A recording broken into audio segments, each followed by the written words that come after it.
love with a hero.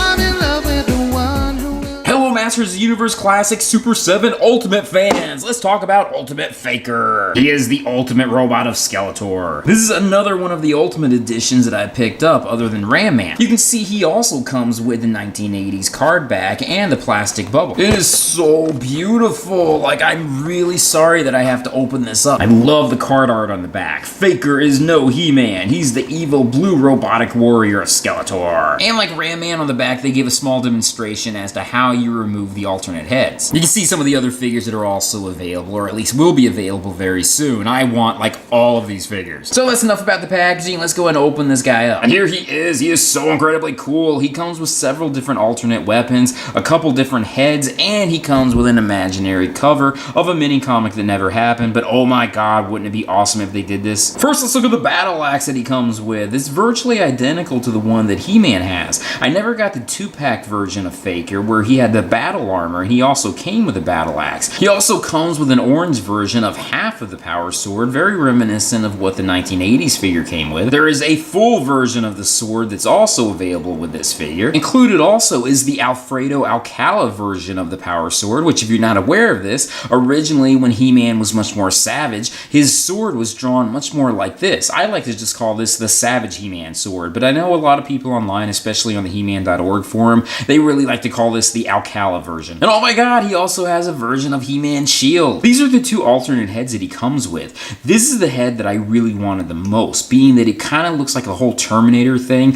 where it's like half his face is kind of ripped off. This is how I'm going to have him displayed. I am so impressed with this imaginary mini comic of the rise of Faker. I really feel as though he was a character that was sorely underused in the original series. In the 2000 series, they hinted at the aspect of making a Faker kind of character, but they never really explored it any further. This imaginary mini comic cover is so incredibly epic. I really feel as though Faker was sorely underused in the original series. He only showed up in one episode. In the 2000 series, they kind of hinted at the aspect of showing Faker, but they never really had an episode with him. I really would love like a future series based on like maybe him and He-Man duking it out. Otherwise though, we don't really know a lot about him other than the fact that he is like a robotic duplicate of He-Man that was made by Skeletor. What's really cool on the back is we have the bio of Faker, but we also have the entire classics version of the story where it continues on explaining the fact that he became somewhat self-aware,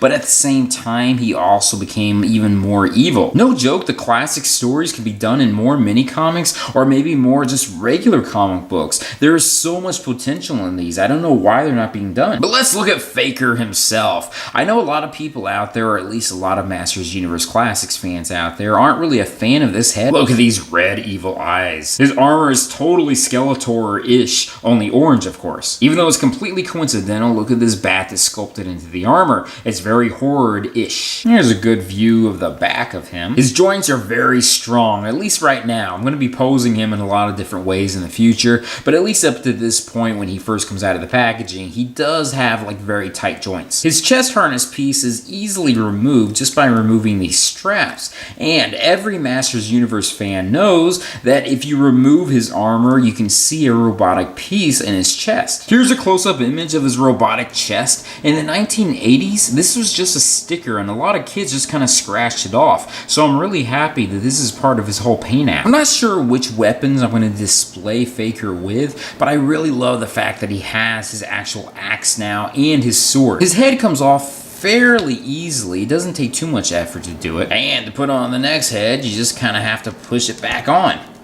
Bada bang. This is my favorite head by far. I love the whole Terminator look. Faker has a lot of articulation, or at least all the articulation of all the other classics figures. So let's go and go through that. First, he has movement in his head, upper shoulder movement, bicep movement, elbow movement, wrist movement, upper body movement, waist movement, upper leg movement, knee movement, mid-calf movement, and ankle movement. Oh my god, I love this guy. He is so incredibly cool. I really wish there was some sort of like Faker battle cat that was made. That would be really epic. Here's a comparison of the Faker that came out from Matty Collector. As you can see, they're virtually identical with the exception of different paint apps. You can see the Matty Collector came out with a Faker that had armor that's much more weathered. Also, you can see that their gauntlets are different. The Matty Collector version has more silver in it, whereas the Ultimate Edition is just all black. Their boots are also slightly off, where you can see the Matty Collector version where the black is much more accentuated, whereas the Ultimate Edition is much more dull looking. The same aspect with their gauntlets is being paid attention to with their belts as well. Regardless though, I love both figures. I mean, I love the whole brighter aspect of the new Ultimate Edition, but I also love the Classics version that was done by Matty Collector. Not that there's a huge comparison between the two, being that they're pretty much the same mold. I figured I'd show a comparison next to Anti-He-Man. Anti-He-Man was in the bio, or at least the extended version of the classic storyline, where Faker is serving him. Of course, I had to show He-Man versus Faker, although this is not the Ultimate Edition of He-Man, but still, I like this version that came out from Matty Collector, and seeing them face off, I think that is really cool. So let's end this video. I know I've been babbling at this point, but still, I'm really happy with the way Faker came out. I really love the whole Terminator look of him.